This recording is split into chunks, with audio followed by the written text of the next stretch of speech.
യുദ്ധം ഒഴിയുന്നുവെന്ന് കരുതുന്നിടത്ത് പക്ഷേ ജപ്പാന്റെ ചില നീക്കങ്ങൾ ചർച്ചയാകുന്നുണ്ട്. ജപ്പാൻ നിശബ്ദമായി ഒരു യുദ്ധത്തിന് തയ്യാറെടുക്കുകയാണോ? കൂടുതൽ ബോംബ് ഷെൽട്ടറുകൾ നിർമ്മിക്കാൻ ജപ്പാൻ ഒരുങ്ങുകയാണെന്ന വിവരം പുറത്തുവരുന്നുണ്ട്. എന്തിനാകുമത്? ലോകത്താദ്യമായി അണുബോംബിന്റെ കെടുതി അനുഭവിച്ച നാടാണ്. ജപ്പാന്റെ ഈ മുന്നൊരുക്കങ്ങൾക്ക് പിന്നിൽ എന്താണ്?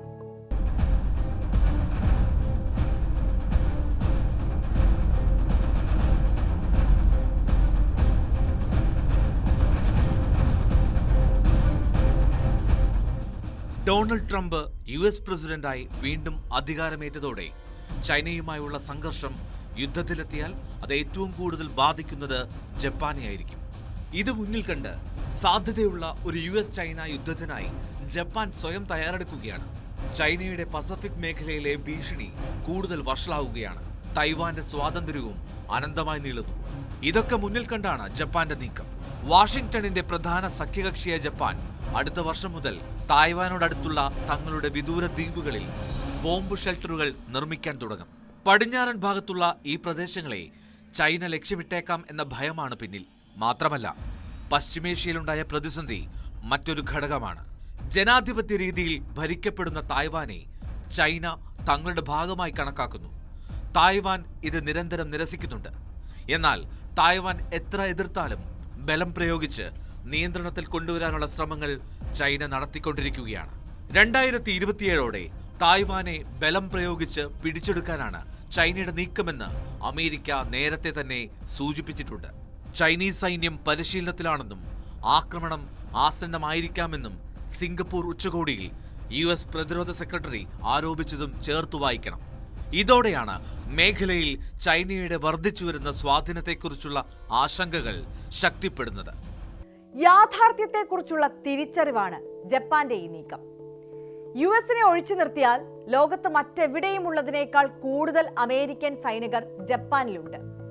പശ്ചിമേഷ്യയിലെ സാഹചര്യങ്ങൾ മുന്നിൽ നിൽക്കുമ്പോൾ US ചൈന സംഘർഷം യുദ്ധത്തിലേക്ക് നീങ്ങാനുള്ള സാധ്യതയും തള്ളിക്കളയാനാവില്ല. അങ്ങനെയെങ്കിൽ എന്തായിരിക്കും ജപ്പാന്റെ പദ്ധതി? പ്രതിരോധ വ്യവസ്ഥകളെ വേഗത്തിൽ മെച്ചപ്പെടുത്തുകയാണ് ജപ്പാൻ ലക്ഷ്യമിടുന്നത്. 10 ദശലക്ഷം ആളുകൾക്കായി ബോംബ് ഷെൽട്ടറുകൾ നിർമ്മിക്കുന്നതിനുള്ള ഒരു വലിയ പദ്ധതിക്കാണ് നിലവിൽ തുടക്കം കുറിച്ചിരിക്കുന്നത്. ഭൂഗർഭ ദീർഘകാല ഷെൽട്ടറുകൾ കൂടുതൽ നിർമ്മിക്കുകയാണ് പദ്ധതിയുടെ പ്രധാന ഭാഗം.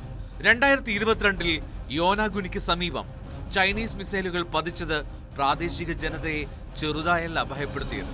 ആ സംഭവത്തിന് ശേഷം മേഖലയിൽ ജപ്പാൻ സൈനിക സാന്നിധ്യം വർദ്ധിപ്പിച്ചിരുന്നു. ഇവിടെ ആദ്യ ഷെൽട്ടറുകളുടെ നിർമ്മാണം അടുത്ത വർഷം ആരംഭിക്കും. ഇതിനു പുറമെ ഇരിയോമോട്ടെ, ഇഷിഗാക്കി, തരാമ, മിയാക്കോ തുടങ്ങിയ സമീപ ദ്വീപുകളിലും ബോംബ് ഷെൽട്ടറുകൾ നിർമ്മിക്കുമെന്ന റിപ്പോർട്ടുകളുണ്ട്. സംഘർഷം ആരംഭിക്കുന്നതിന് മുൻപ് ഈ ദ്വീപുകളിലെ ജനങ്ങളെ മുഖ്യഭൂമിയിലേക്ക് മാറ്റാനാണ് ടോക്കിയോയുടെ പദ്ധതി. ചൈന ആക്രമണം തുടങ്ങുകയാണെങ്കിൽ ഈ ദ്വീപുകളിൽ നിന്ന് 100,000-ലധികം ജനങ്ങളെ മാറ്റിപ്പാർപ്പിക്കാൻ ഒരാഴ്ചയെങ്കിലും എടുത്തേക്കാമെന്നാണ് ജപ്പാൻ കരുതുന്നത്.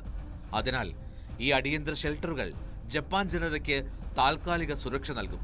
ക്യാബിനറ്റ് സെക്രട്ടേറിയറ്റിന്റെ കണക്കനുസരിച്ച് ജപ്പാനിൽ ഇപ്പോൾ 58,000-ലധികം ബോംബ് ഷെൽട്ടറുകളുണ്ട്.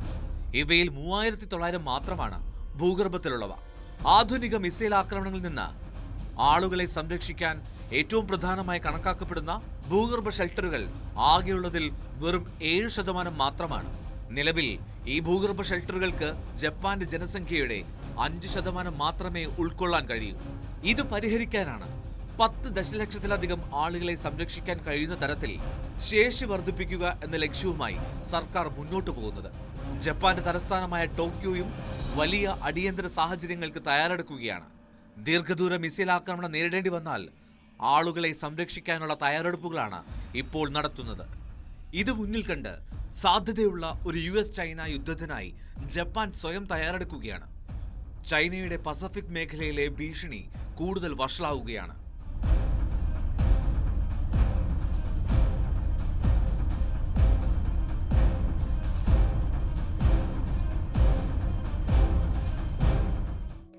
രണ്ടാം ലോക മഹായുദ്ധത്തിന് ശേഷം ജപ്പാൻ അഭിമുഖീകരിക്കുന്നത് ഏറ്റവും സങ്കീർണമായ സുരക്ഷാ സാഹചര്യമാണ്.